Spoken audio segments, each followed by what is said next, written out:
Do it again. Sounds good. Great. Thanks. Well, welcome everybody, officially, I guess, to a little conversation. You are? I'm Sarah Miser, and I'm the Administrative Director of the Art Foundation program here at VCU Arts. I have a background in glassworking from VCU, and before VCU I was at Alfred University and Providence, Rhode Island in between. And I'm Scott Putman. I'm an associate professor in the Department of Dance and Choreography. And in addition to that, I have a company. It's a pickup company that we are mostly project-based called Amaranth Contemporary Dance. And we work basically sometimes in Richmond, but oftentimes throughout the world, making work and sharing and whatnot.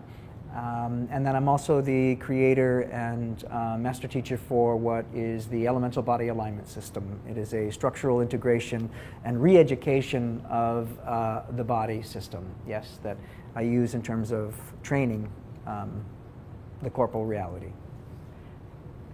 Without making you feel self-conscious, I would like to draw everyone's attention to how Scott speaks with his hands, because it's mesmerizing.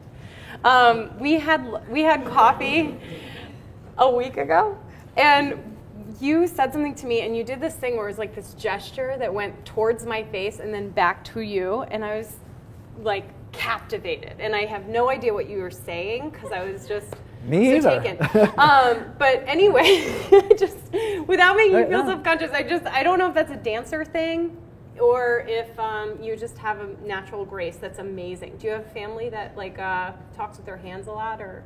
No. No. No.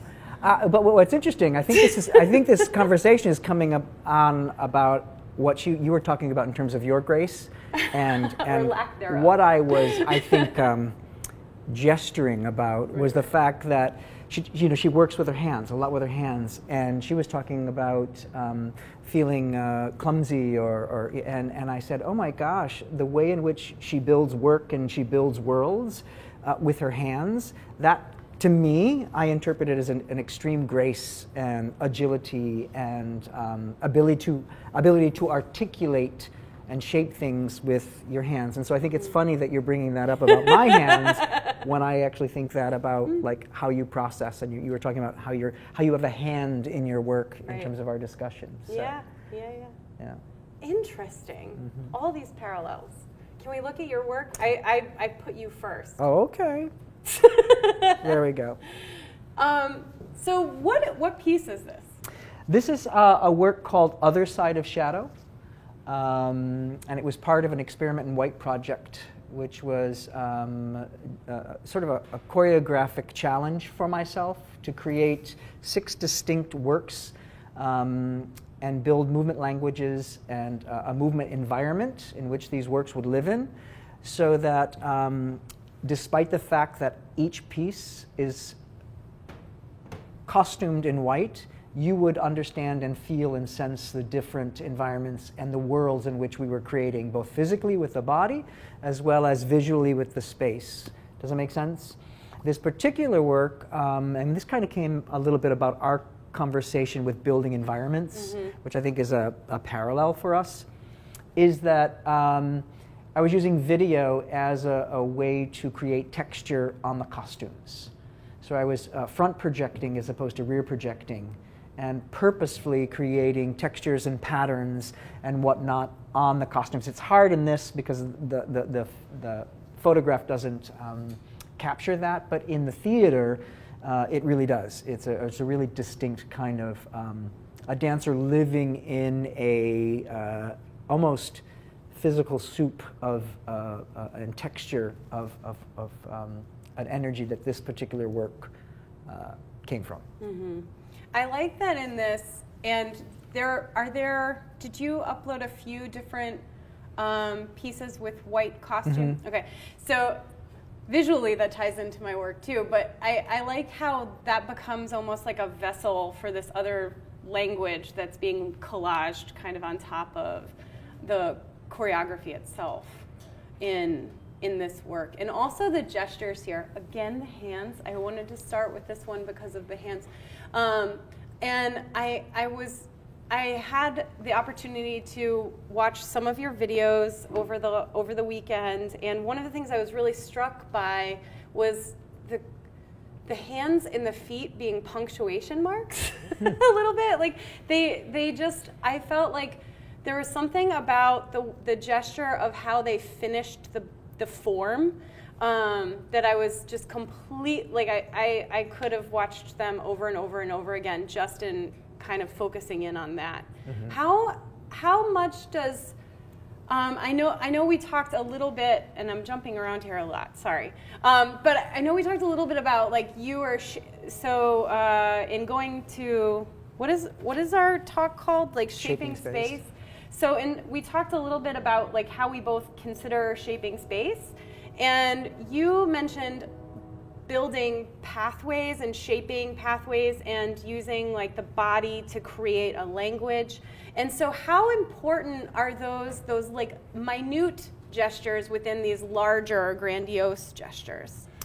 I think it's very specific, and the way in which we animate the body and finish and direct energies through space. For example, one of the things I was just talking about in class today is that the fourth metacarpal is something that directs energy in a line through space that you have to complete. The fifth metacarpal helps to shape and carve space and design space. And so the hands are really crucial in terms of taking your focus and sending it in a direction, and then that extension of energy helps to animate the entire form or the entire body, or enhance the movement language that you're working with. Does it make sense? That's why we might, in technique classes, we're going through sort of codified forms or familiar dance moves, but then how you take them and warp them, if you will, or shape them like you do with your work, that then defines the language in which these worlds are created or live inside of. Does that make sense? Totally. So that the hands are important, and Jill has danced for me for quite some time and in different projects, and I'm really specific about where things are, where the foot goes, and the detail, much like you are in terms of what I respond to in your work, the specificity and and I use this as a very, very positive, the exactness and the beauty of that, I think is similar. Yeah. Things have a place. Things have a place. Yeah. Can we segment to the next image? Yes. Okay. Yeah. And the reason why I did that was because, so I kind of look at this one on the right. This one's called Red Rock. And this one is, like, so both of these are based on these rock forms that are paper mache and are so highly finished, like they're almost polished. The surface is absolutely pristine. And so I kind of look at this one on the right as a gesture, and these like little hands that are these glass spouts that are coming out, and then like the kind of neon red finish, and then the neon yellow finish, just kind of bringing it back into the piece. And so I did think a lot about these two pieces in general, in that I kind of think of those rocks as a platform where these impossible plants are living, right? And so I'm just kind of trying to create this like absolutely, utterly absurd landscape. And so I like how that relates back to how you're shaping your space in this really animated way, and I'm kind of doing it in like this most still way possible. But what's also really beautiful is it does speak to movement. We talk about, and I found this really exciting about a conversation that we had sort of preparing for this, is like how you design your space with white, because I found that one, a parallel in terms of the last project, but also what is really specific about how you frame your work or present your work, and I think that that's something really interesting to me. Could you we're going to skip ahead just 2 slides just so I can show the white works. Oh, sorry, 3 slides. And then we'll go back. Okay, so these pieces are meant to be white in the same way that you're talking about white in the costume as this surface upon which we kind of project image or ideas or texture. And so in these cases, the white is really supposed to be symbolizing stillness or something that has come and left. And so in a way, I'm thinking about these as mummified forms, and I'm also thinking about them as trophies. So I think about kind of the gesture in which the natural thing is living, and I try and like celebrate that gesture to the best of my ability, while at the same time making it as absolutely artificial and as completely rigid as possible. So these forms, the two natural elements, which are actually like fake plants that have then been mummified and then covered in plaster and then painted a bazillion times. So each one of those like faux plant areas have taken months and months and months and months of layers to make it a rigid form. So what started as this fluid kind of floppy, dumb item has turned into this kind of transitioned thing. And so the white, for me, becomes a carrier for then the color that I'm projecting onto it. And then that color can change kind of talking to the space that it's living in. And so the white, for me, becomes like a palette that other people can kind of interact with. And it opens it up a little bit further, I think. Can you talk, since you're talking about being a facilitator, you were talking about through this mummification process. I found this really interesting in terms of dialoguing. Can you talk about that a little bit? Yeah. Really, so we talk a lot about transition. So we talked about, like, for you, working with the body as a material, as a media, and you call it corporal knowledge, and I call it material knowledge. That's kind of the parallels to how we think about material. And so ever since I was taking beginning glass blowing, I've always been trained to think about taking this material and how to transition it into another thing. So you take honey and then how you transition it into something solid in crystal form. And so that has carried with me over the years, and it's been something that I've taken really seriously. I know there's a lot of people out there who say material has no meaning, and I completely, utterly disagree with that as a sentiment, because for me, material has all of the meaning in the world. I really think about how fabrics shape how we talk to one another without language, and I think about how material can transform how we think about an item. And so for me, I try and take elements that are really familiar and really common and elevate them to this craftsmanship that is super cared for and really, as you were saying earlier, kind of meticulous in its place and form and spot. And so that there is an element of rigidity in all of this work, and I think that for me that's a really big important part, because I want it to end up being kind of this rigid form, where before it was this floppy kind of weird thing that was uninformed. And so I really want to close the sentence at a certain point.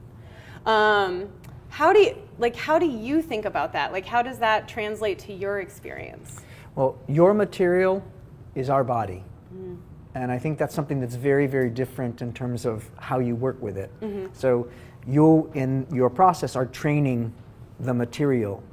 And for choreographers, we have to start by training the dancers to be able to do the gestures that are necessary, do the articulations of the body. And so there is a long and arduous process of training a dancer, just to even begin the rehearsal process. Mm-hmm. And that's the part that they go through.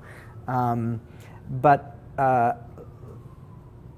I think that I consider myself a corporal metamorphosist, in terms of how we're training the body and changing and transforming the physicality, especially when you're looking at distinct movement languages and building distinct movement language to speak to the concepts in the work. And so there's a lot of effort that goes into discovering how to form the body, how to animate the body, and how to do so without hurting or injuring your dancers. And so in many ways, it's a very time-consuming and investment in creating a specific kind of language and an integrity for each individual work. And I think that it's similar in those ways. It's just that where you're working with materials, choreographers tend to work with bodies, several bodies at a time, and organizing them, not only their individual bodies, but them in groupings and the way in which they relate to the energy in space. Yeah. There are a couple of pieces. Do you have, by chance, Shadows Fall? Shadows Fall where light stairs shine. Yes, I do. That's the duet. Let me see. Let me go back. I think that I was able to kind of sneak a peek at 3 different performances, and I have notes on all of them. But I think, like, to what we're talking about, the first one, the notes I have for this one, I think are most relative, and then maybe if we have time, we can get to the other one. Where do I go to videos? My drive. Wow, it's so organized. Again, no. There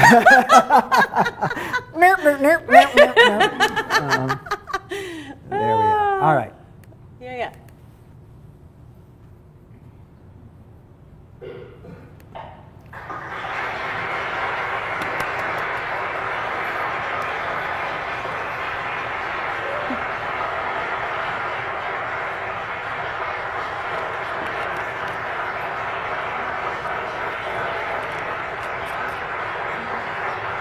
I'll just let it go into there.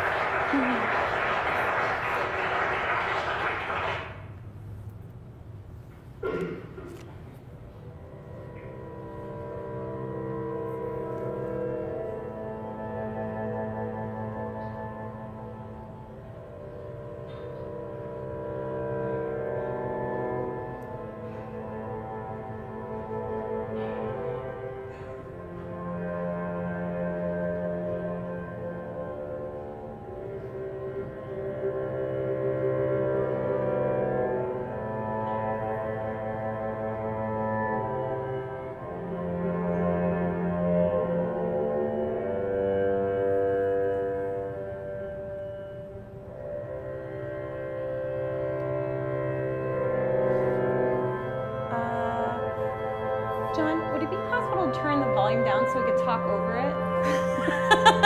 Do you want me to turn it down? Oh, can you? No, I can't. Oh.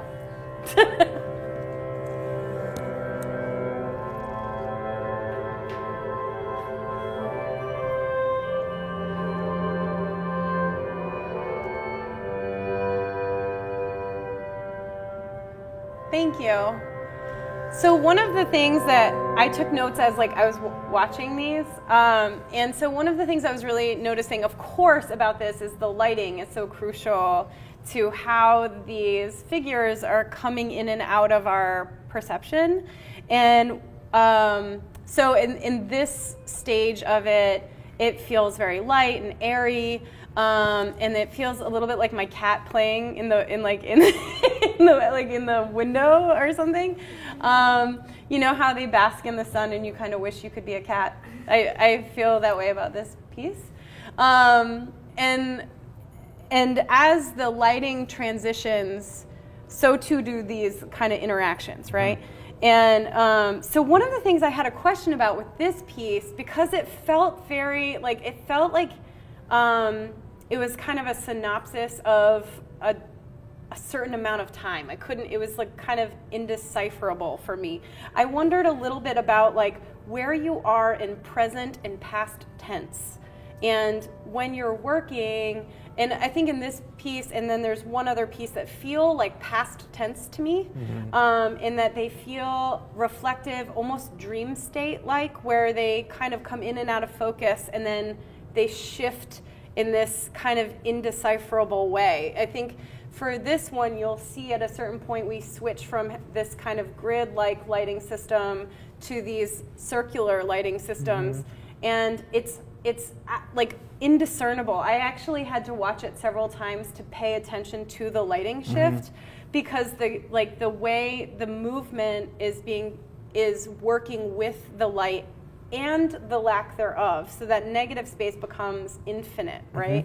So there's this really awesome charged, not charged, charged thing happening, and it's slow, fast, slow, slow, slow. And so I was curious, where what do you think about tenses? I know we talked a little bit about being a poet. So, like, if this is poetry, is it past tense? Is it present tense? Well, part of that, I consider myself a kinetic poet, working with imagery and creating images that are woven together in artful ways that speak, I think, to the soul. This particular work, it vacillates between present, past, it's memory, it's now. I think that we all, in our everyday waking lives, we live in that space, if that makes any sense. Things hit us, or things inspire us, or we we have those daydreams, or we have.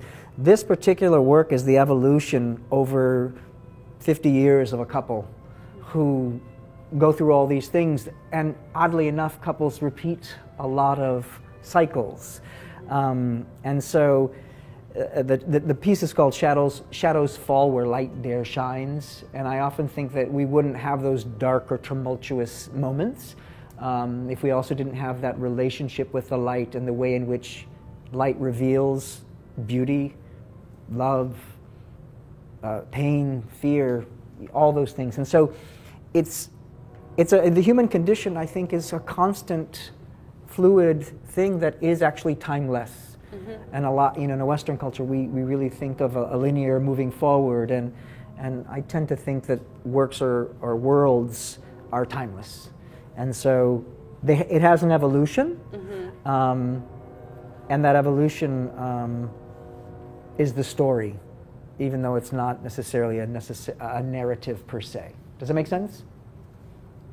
I thought that this one seemed the most linear in a progression as far as something.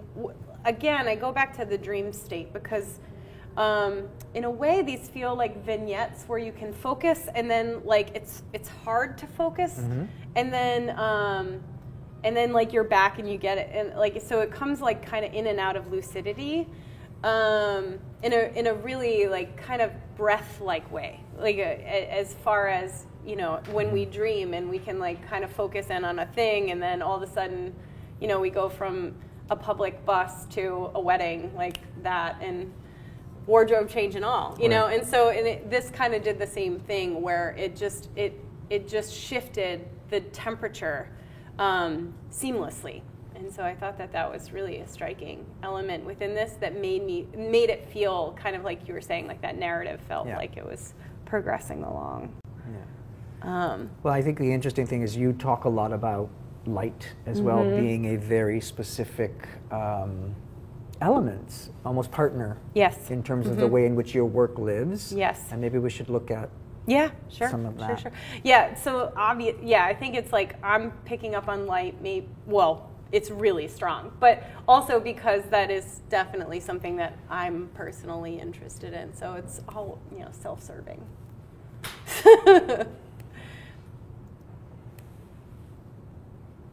And it's already up. Oh, is it? Oh, it's up now twice. Thank it's you. cool. Well, let's go back to where that is. Now I need to go back, don't I? Do you want to go? Well, we talked about that one. I can talk about light within the shoe one again. This one? Yeah. So these two light. So I'm really interested in kind of like putting these things that. So for me, where all of this stuff ends up is usually a gallery, right? Or if I'm really lucky, a museum. And so when this is being shown, it's usually in like this kind of clinically faux neutral thing that everyone knows how to interact with, right? Because it's a gallery, so you go around like piece to piece to piece to piece to piece. And so what I really enjoy about these pieces and kind of the work that I'm working with right now is I try and like blend it into the place where it lives, or take it like a little bit of that, like the root of it where it's coming from, and bring that flavor into the gallery. So this green one here has like a 12-foot mint colored cord attached to it, and I'm not kidding you, this is like a still life of something that was in my mom's house, And so it really is for real a trophy. And when I showed it to my mom, she got all teary-eyed. Like it, you know, it was one of those things where it's taken from life. And so for me, it's this like a personal still life that I have this kind of affinity to, and then like bringing it like the white kind of neutralizes it a little bit more, offers up an opportunity for other people to kind of think about it without my kind of heavy-handed, this is about my mom, you know, or something like that. And so it like calms it down a little bit. And then the green underlighting is really to spill it into space a little bit more and to give it like a levity. And to make it feel a little bit otherworldly. So I like to think of, so I talked about tense in that last piece, and the reason why I was talking about it is because I like to think of all of my work as being like future perfect, so like future past tense. So things that have occurred, that have yet to occur, but like in the future, this is like what plants are gonna look like or something like that. Like, and so like I like to just kind of create this scenario where this is again a domestic thing. And so that green, that light spill becomes something that like helps give it its own space. And then if you go ahead like a few more images, there's like 2 round discs.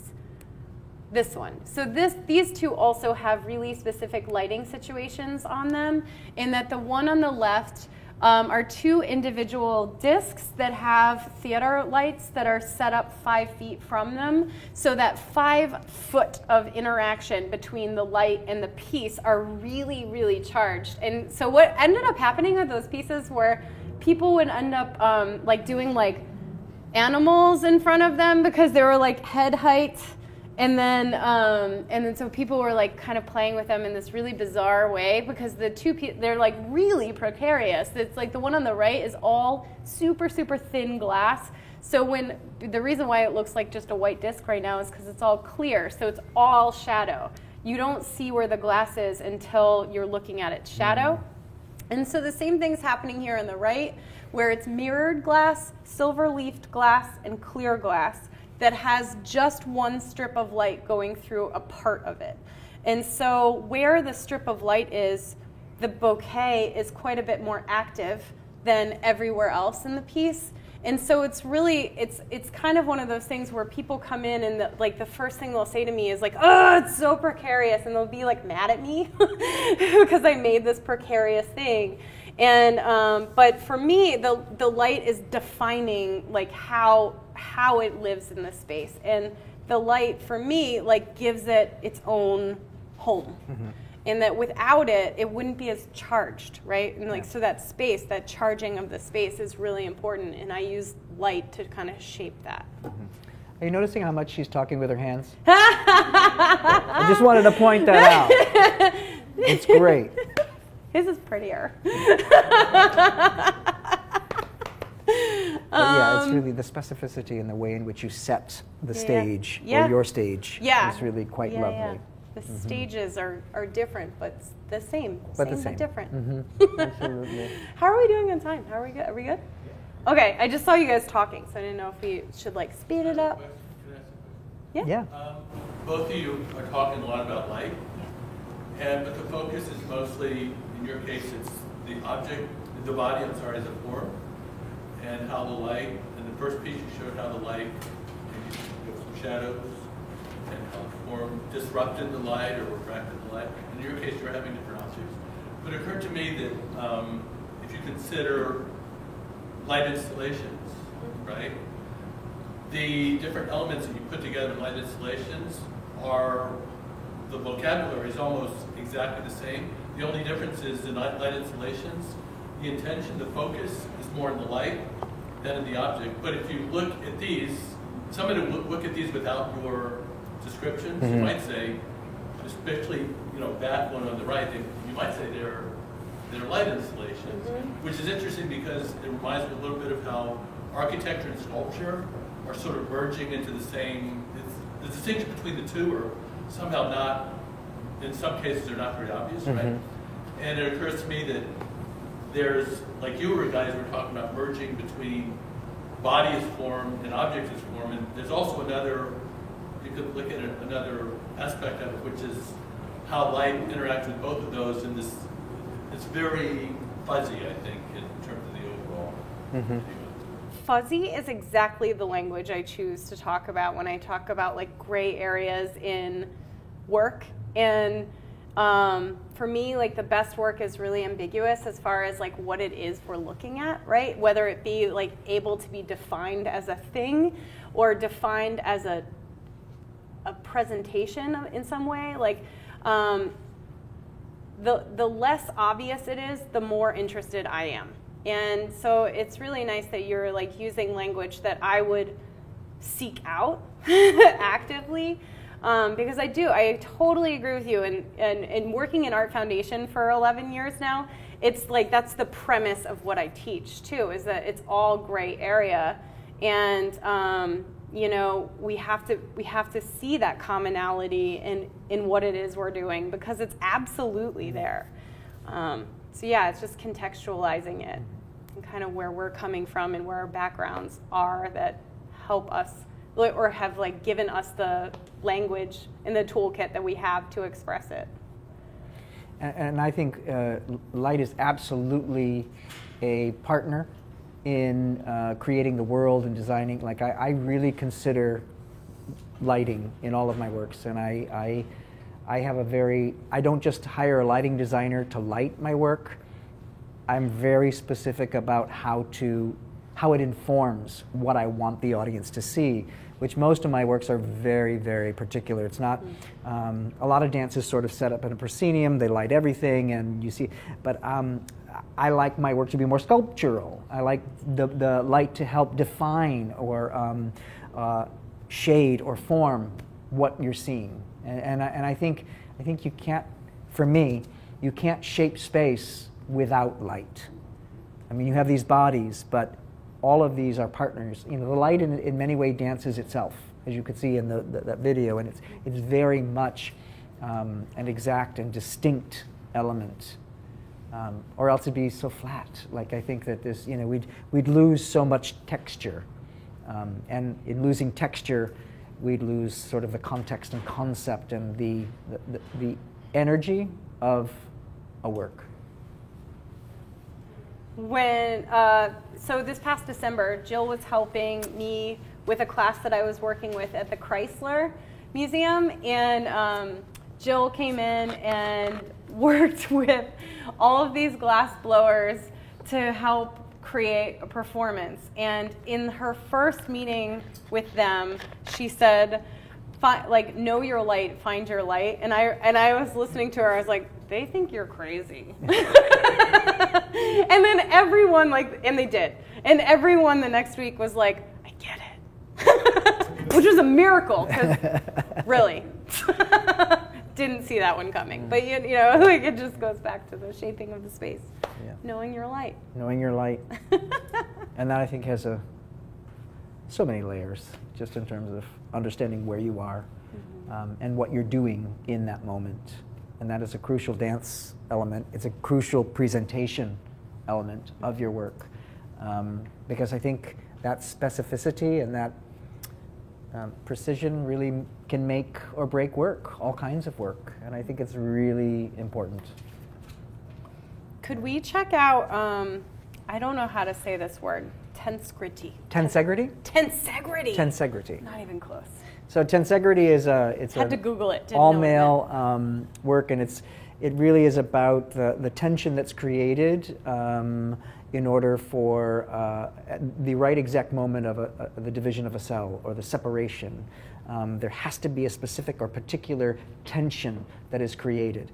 And so there's tension in the bodies and tension in the space that is being dealt with, I guess you could say.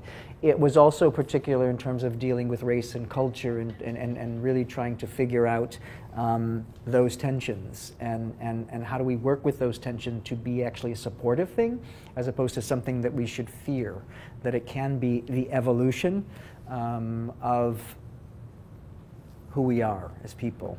Also in this, you'll see one of Jill's watercolors in the back, which if you pay attention to it, it is evolving as the dance evolves. And it's sort of like you were talking about earlier, you don't even realize it's happening until it's already happened. And so, I guess. Yeah, let's see it. All right. Where am I going? Exit? Yeah. And then we go to drive. There we are.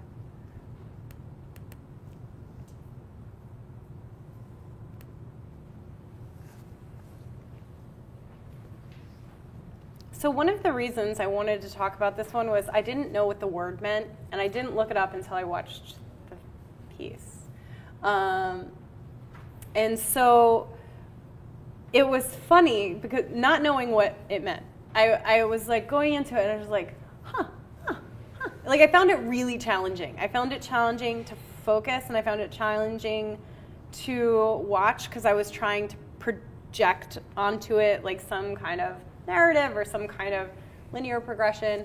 And it really was like kind of like for me, one of the things that I'm most struck by with this piece is that static energy that's kind of consistent throughout it. Like there's no kind of perceived focal point at any given time.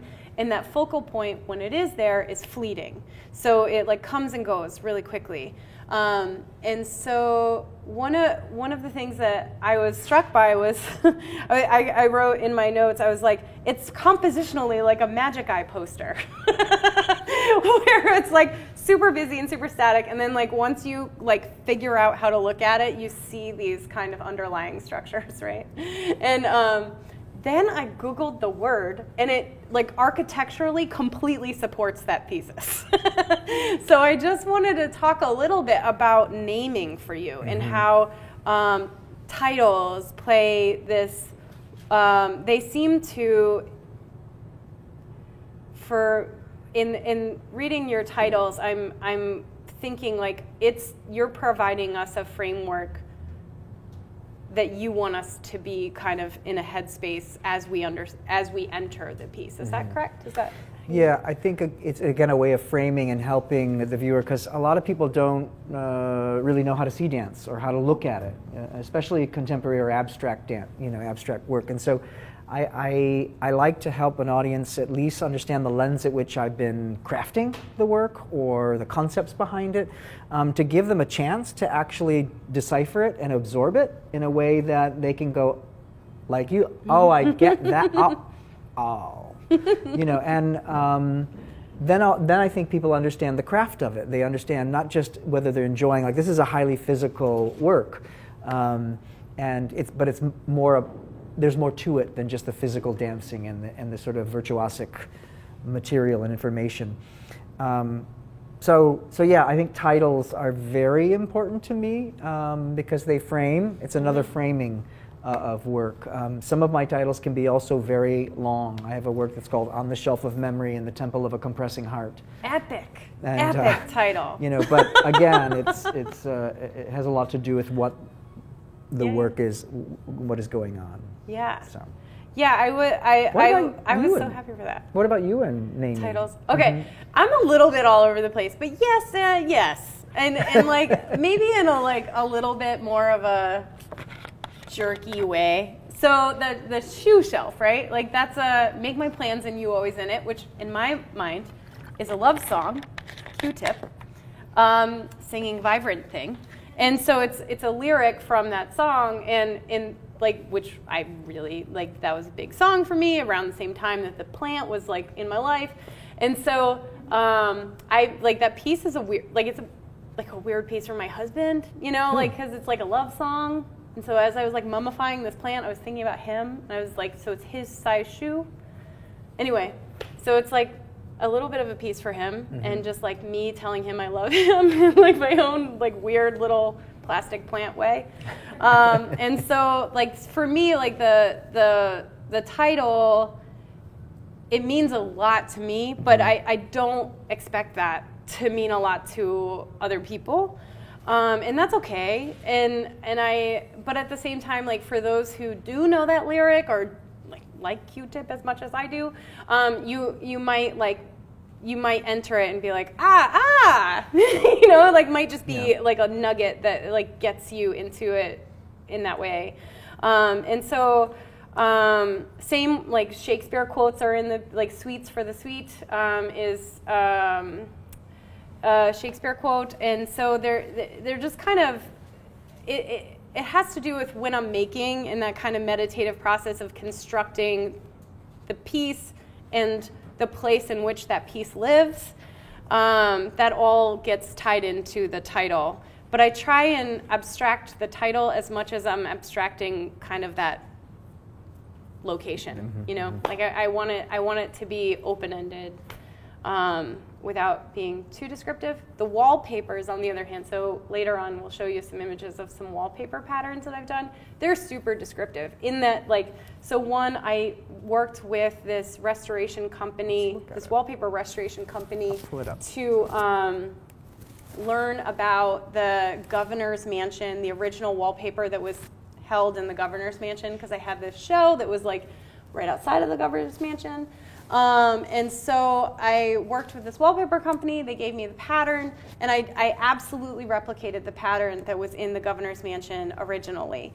And so so that wallpaper, not this one, but that one. So this wallpaper is like the scale, the wallpaper, it is the wallpaper that was in the governor's mansion. It's just drawn in glass and installed meticulously by my husband.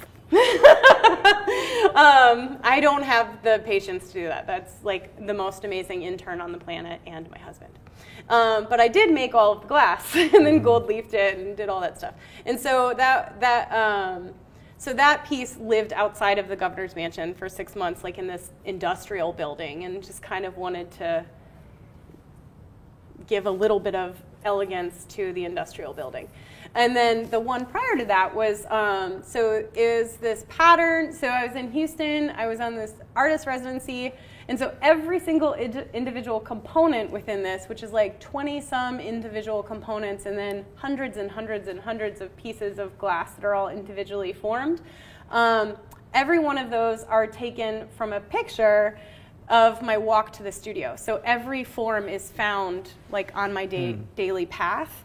And so the idea here was that I was kind of like taking these alleyway shrubs and like turning it into this like highly, highly decorative wall covering that was like completely ridiculous. So this came out of the wall. It's lighted with theater lights. So the square of the wall is that's one square of light. It's solidly lit. So as you like, it's kind of like flattening. It's not that. It's like.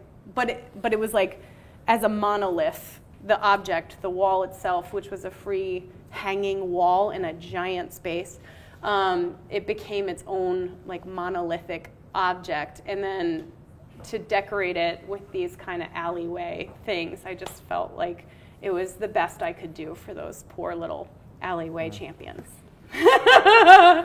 So it was just trying to contextualize it. So these wallpapers are just like, you know, wallpaper pattern number 3, Houston, Texas. And so it's just, they are what they are. They're just very self-explanatory. And part of that is so that people know that the patterns are coming from somewhere. They are located in a place for a reason.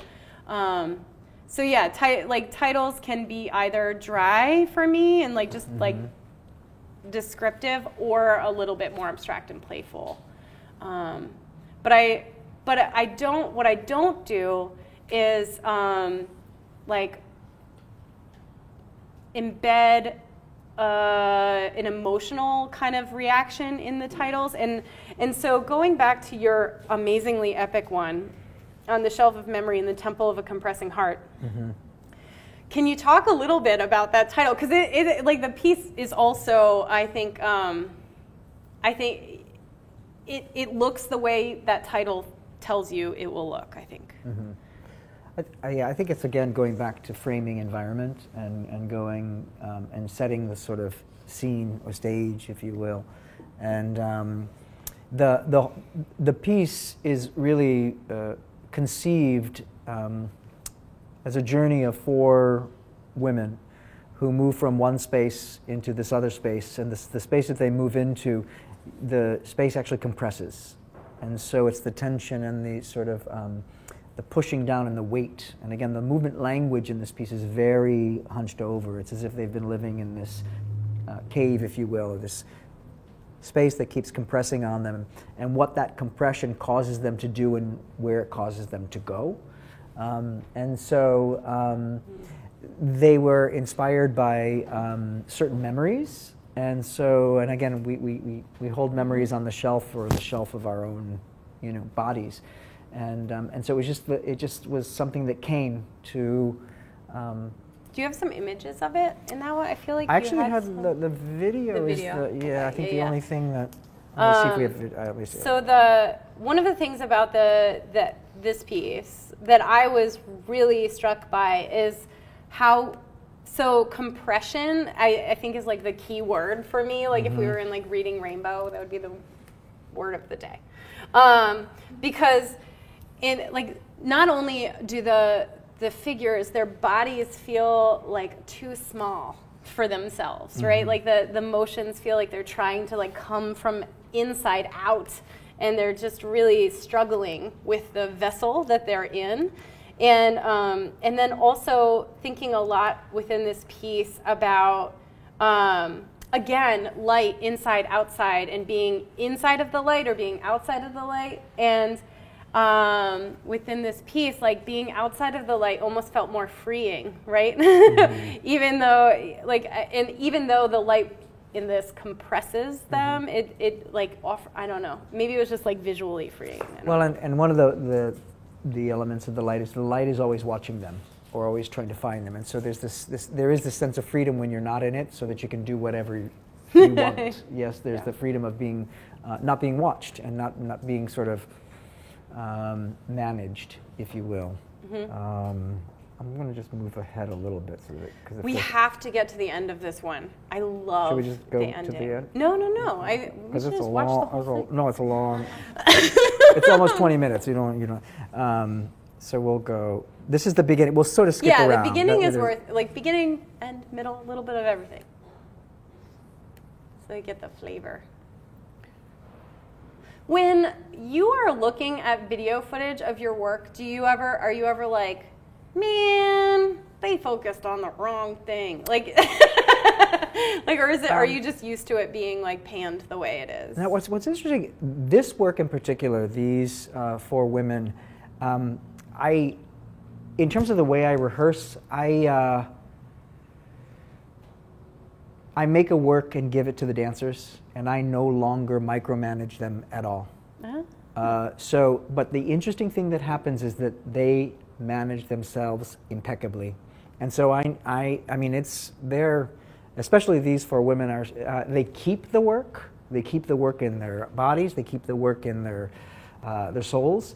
And I'm always mesmerized because they're really spot on. I mean, but I'm never, they didn't do that, or they, oh no. I mean, that's what I love about my dancers. I guess you'd go crazy if you didn't. You would, and I mean, the thing is that there's a moment where you have to give your work over to the dancers because they're artists too, and so I think for me it's freeing, and I will never I don't really restage works. I mean, I don't do it. The what does that dancers mean, restage? I don't go and restage my own work. Like if we repeat this work, we'll go and the dancers will revive it. I like to keep making new work I see. As opposed to restaging it on or like selling my work Got it.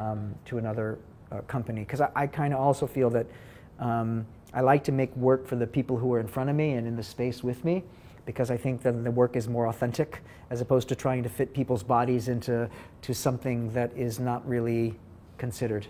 And that's why I think they own it, because it's their skin, it's their physicality, it's their energy, their consciousness that is merging with the process. Does that make sense? And so I like that. And I like that too. That's cool. I like that way of working. And so do you want me to move? Yeah, jump around a little. Jump a little bit.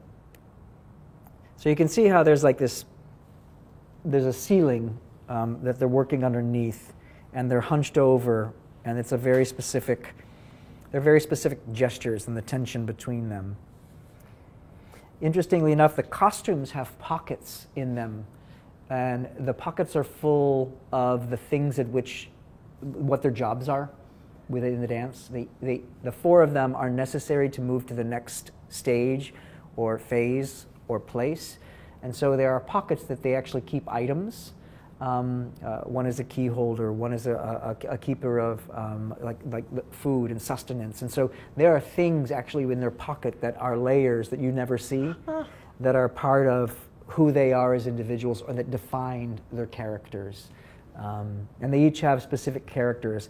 And again, they can't actually, their journey is trying to figure out what it is they need to do at the right time to open the portal to the next place, which is the ending. I'm so glad to hear you say that, because one of the things I was really struck by with this was kind of the unit starting as a unified source and then kind of individualizing and then coming back together in pairs or in a trio and then kind of ending as a unit. And so, that's, got it. Yeah. I'll move forward. The other thing that is really striking about this is like how completely limiting it is. It's like, it's limited in its palette, in its the ability for movement, and also the light sources are super limited. And so like I kept thinking so much about the dancers in this and like their bodies, and like it looks painful, like to be to be moving in that hunched position. It just looks impossible. Well, this is where building a distinct and training the dancer to be able to do the work, and never were they ever injured, which is the beauty of it all. Because again, part of the system, I believe, you mentioned architecture. There's an architecture to the body, and we have to understand how the musculature helps to support that infrastructure. And so specifically here, doming is just something that we talked a lot about. How do you create a suspended or animated volume inside the body to support that, as opposed to pounding? And so they're constantly doming. They're constantly fulfilling or pressing the edges or pressing out into the space, much like architecture does to create that hollow space. And so they're doing that in their bodies and in all their joints. And we talked extensively about what that means. And so their bodies are completely animated to make sure that they don't, one, create the movement language, but two, to make sure that they can do it without injuring themselves. And it's so fascinating. I mean, they do thrash around quite a bit, but you'll always notice there's a parachute. I like to call those domes parachutes in the joints and in the body that cushion. You also don't really hear them when they're dancing, ironically, but because you would expect them thrashing around the way that they are, that you do. But there's a cushion or there's a parachute that they employ before they actually hit the ground and whatnot. And it gets pretty treacherous about here. And you can see there's a lot of the cambray, or the carriage of the body or the spine. It gets pretty rigorous.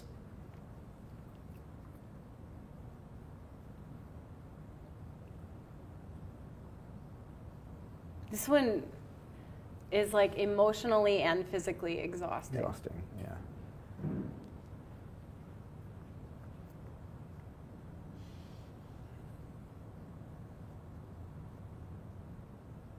Are there any dancers in here other than Jill? They are, they just don't know it yet.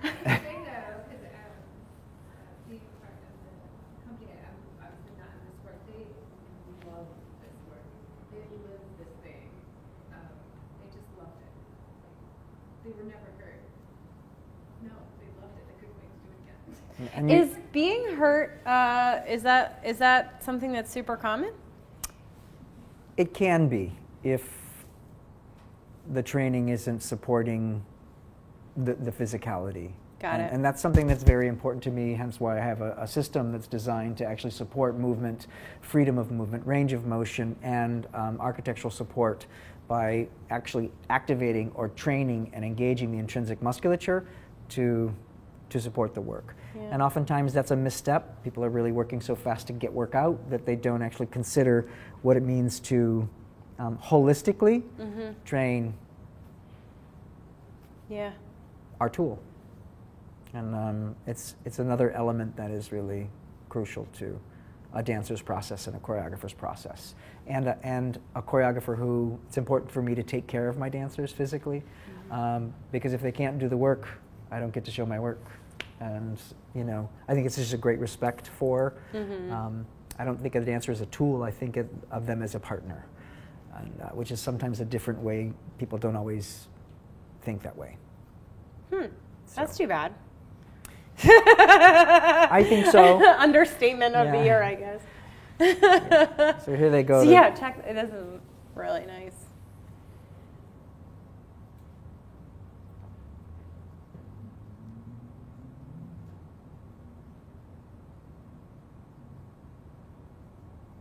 I love how they like escape being human here.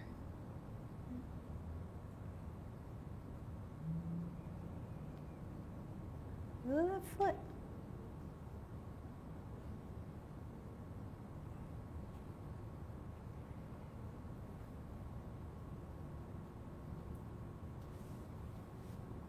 There's that particular hand.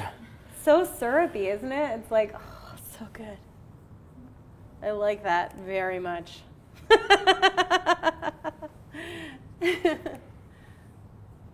Well, should we? Questions? Yes, please. Any? Go for it. Scott, on Shadows Fall. Fall, or Light Dare Shine. What music was that? How do you? Tenenbaum. I'm trying to think of who. My brain is not. The title of the work is Tenenbaum, and it's 2 sections, and so anyways, that's what's all coming to my brain right now. And working with light, and you've got the dancers, and you've got the lights. With music, how do you fit music into that? That particular work, I was working hand in hand with it. Oftentimes, there are times that I don't, but the work is so delicious, so rich. I just felt like I needed to have a very strong relationship to it in the choreographic process, especially with. It's hard to see on video, but there's a distinct musicality in the footstep that is relating to the work, with or against, to create that tension and patterning. So there's a musicality that it was very specific to me as it relates to the work and the music, as much as the light, as much as the dancers, all having the same weight. Did that? Okay. Yeah. Like I just think it's really, even if I'm making work not to music, because that happens often where I'm just discovering the language, I really consider how the work lives with the soundscape and the landscape. Thanks for bringing up the music. I realized that we muted the sound component of these performances, but they're kind of reiterating the same kind of dynamic language that we've been talking about. So I'm glad that you pointed it out. All the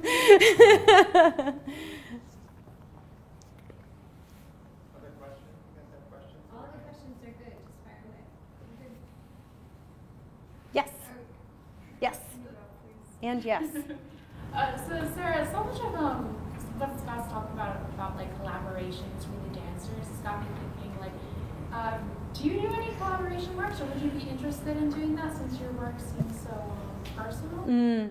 Yes, I do actually. So the first piece, the rocks that we were looking at in the shoe piece, and a lot of this work, I've been super lucky to be working with some close friends of mine for the last year or so, in that we're not working together collaboratively, but we try and pitch shows together as much as possible because of that blurred line relationships between all of our works. We all are integrating light and color and kind of visual line weight in the same way. And we're coming at the works from really crazy different places, But I've been working with Amy Chan and Valerie Molnar and Matt Spar. They're a collaborative team. And we've had the opportunity to show a couple of times together, and we're just trying to do residencies together and show together as much as possible, because where the work comes together, it's almost indiscernible to tell who made what. And it creates like this kind of hyper surreal, weird plastic environment that we're all like so into. And it only comes together because we each have our own way of working, and then we like put this thing in there and we're like, that looks so like I love that with Amy, like, you know, and it just like it complements the work so much that I actually like, I hate it when the work isn't in that environment or isn't in an environment that is more interactive, like when it is more neutral, or if it's like a solo show of mine. I always feel like it's because what I do, like so often I was saying, I was like making these trophies, right? So I make these like really quiet things that are like sad and quiet and like maybe I don't know, maybe sad. I think they're sad, but they like I think they need some kind of other charge to help kind of give them a little bit more buoyancy. So it helps me to put them in that kind of environment. So yes to collaborating, but not in the studio. I have a really hard time with it. Control freak. It's just not my way.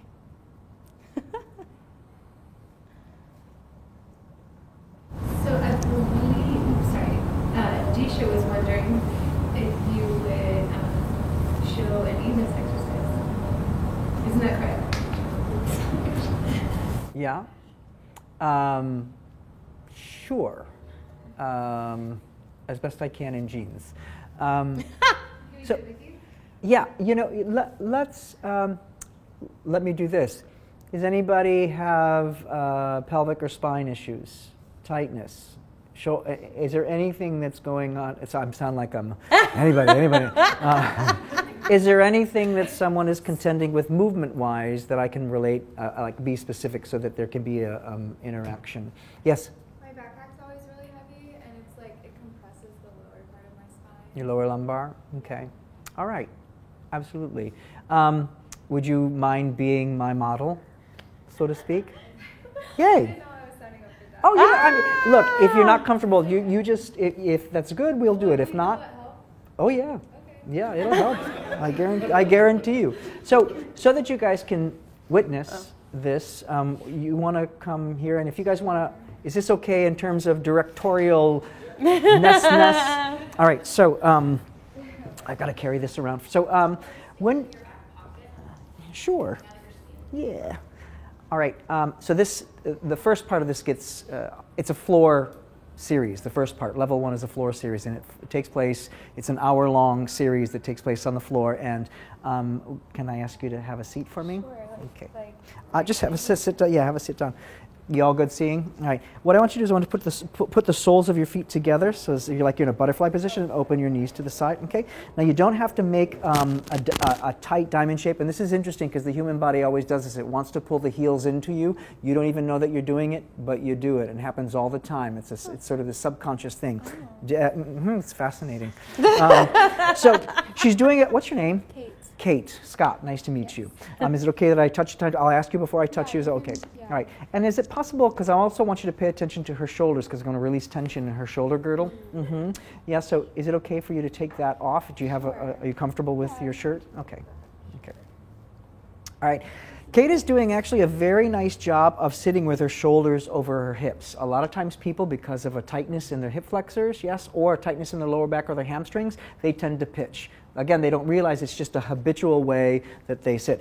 Kate is doing, I said that right, Kate, yes? Yep. Kate is doing a really great job of sitting, upright. I'm just going to initially, so that the work is more effective, I'm going to release her shoulders. There's a little point, yes, right here by her upper, yes, latissimus dorsi, where it's, yeah, so just take a second. I'm going to actually speak to her latissimus dorsi. Did you feel that?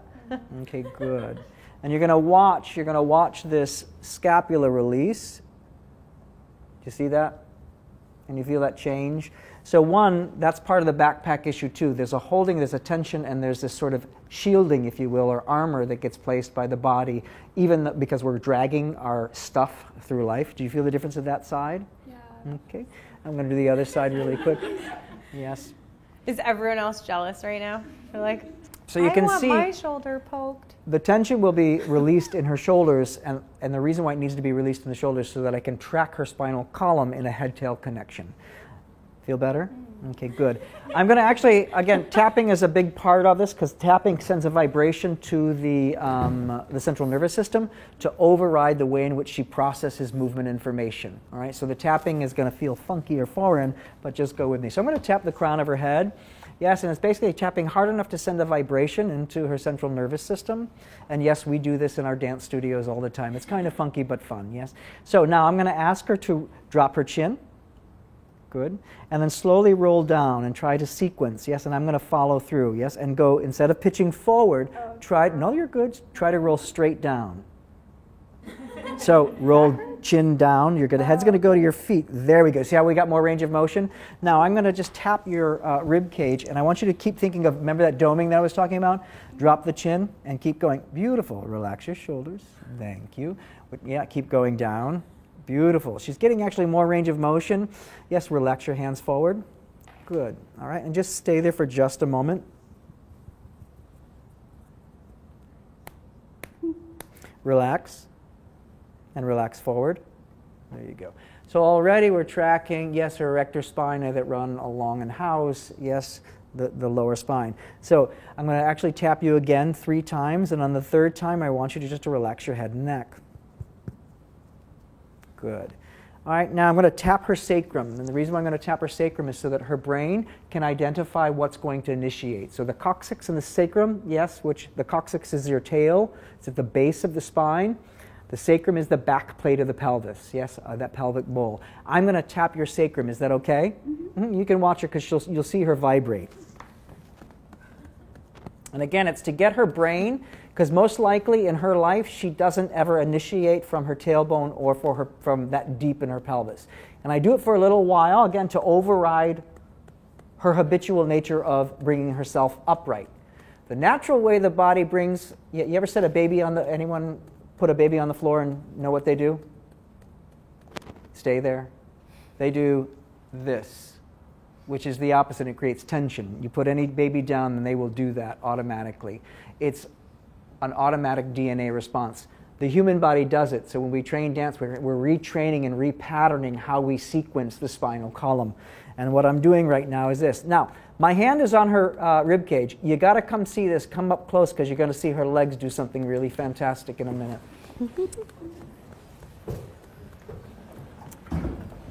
This guy tapped me all night long. I don't know what was going on. So my hand is here, right? So watch her legs. I'm going to keep tapping, and I want you to put your sacrum back to its vertical long before your body comes up. So come back to my hand.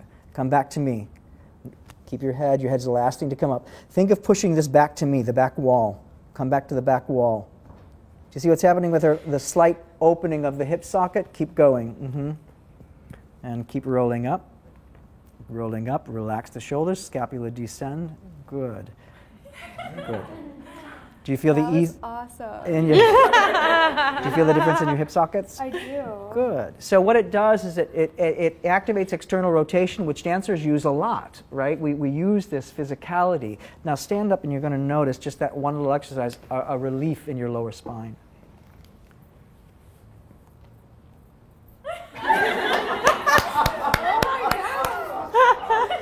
So a series. So You forgot your shirt. that was really interesting because I'm taking anatomy right now, and that was a really cool little life lesson, I guess. Well, what has to happen, because what we're doing is gravity is weighing us down, especially if you're holding your bags, and what you're doing is we're compensating, the body's compensating. And so the spine isn't able to work as the shock absorber that it's actually designed to be, and everything compresses. You can feel the difference? Yeah. Yes, and notice her shoulders are draping a little bit more too. So the more we open the hip socket, the more other things will fall into an up space. therefore defying gravity, which it seems like dancers always do. Does that make sense? Yeah? So there you go. Wow. Thanks for doing that. Wow. That was so cool. It's what we do in the studio. Ish. That is Ish. so not what I do in the studio. You don't go around tapping people? No, not at all. Never, actually. Any other questions? We do have one question that we always ask, which is, one of the purposes of this class is for people to learn a little bit about lots of different things and then go out and experience things. So is there anything that you think we should see in the coming weeks? Like what's on your go-to list for us or for yourself? Both of you, if you could answer that. Well, we have a show, VCU Dance Now has a show this weekend. There are 4 performances, Thursday, Friday, and then 2 on Saturday. So you can look at that, and as VCU students, it's really a great way to experience contemporary dance. I don't have any work on the program, but that's an immediate kind of connection. And that's at the Gray Street Theater, which is just right over there, Grace and Harrison, basically. So that's one option that's an immediate kind of, let me just go see this thing. Cool. I'm going to do like shameless promotion here because I'm on the board of 1708 Gallery, and we are having our annual art auction this weekend, which means it is this ridiculous, mostly local exhibition/auction fundraiser of works that you can see a really broad, diverse range of works. And so there'll be a little bit of something for everybody there. And it's what's cool about it is it's like mostly local, so it's like regional or people who have come through 1708 who we continue to like keep in our address books. So if you want to get a little bit of a taste of kind of like what 1708 offers, it might be a nice intro. And then also, I'm just like gratuitously paper marbling at Studio 2-3. I'm not like teaching a class or anything, but I'm just going to one because they do these like little nighttime classes at Studio 2-3. And so I'm just gonna like go and do some paper marbling because it's fun. So yeah. Does 1708 need volunteers, or are you all set for volunteers? You know, it might be worth reaching out to Emily and seeing. Emily's the director of 1708, and Aaron Willett is the administrative director of 1708. And so those two who are always at 1708, if you just stopped in, if you wanted to be a volunteer, you could see they're always, help is always needed and welcome. And it's fun. It's fun. Do you go? I go every year. Yeah. I love that. Yeah, it's a good time. And that auction, it's $100? The art, 1708 is $100 to get in? I think so. Yeah, unless they change the prices, I'm not sure. Yeah. But yeah, it's fun. All right, thank you so much. All right, thank you guys Yeah, for thanks. journeying with us.